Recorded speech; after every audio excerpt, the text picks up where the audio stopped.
Darlleniad o'r Efengyl Marc, Pennod 6, adnodau 30 i 34, 53 i 56.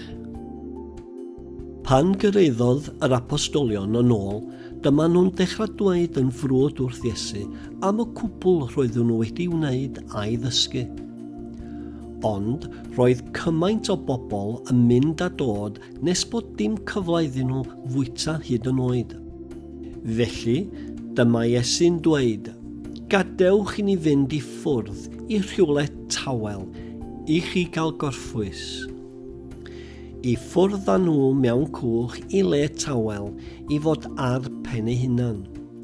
Ond roedd llawer o bobl wedi ei gweld yn gadael ac wedi cyrraedd ar frys o'r holl drefi a chyrraedd yno o'i blaenau.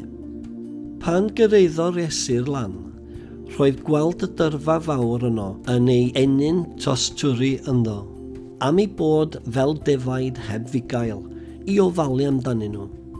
Felly, treuliodd amser yn dysgu llawer o bethau iddyn nhw.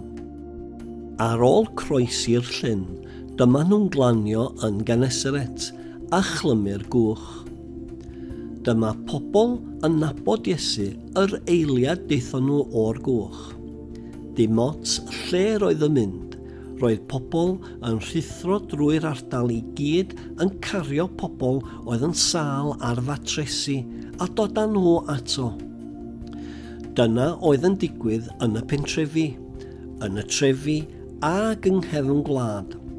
Roeddwn nhw'n gosod eu cleifion ar sgwâr y farchnad ac yn pleidio arno i adael iddyn nhw gyffwrdd taselau ar ei glogyn. Roedd pawb oedd yn ei gyffwrdd yn cael ei achau.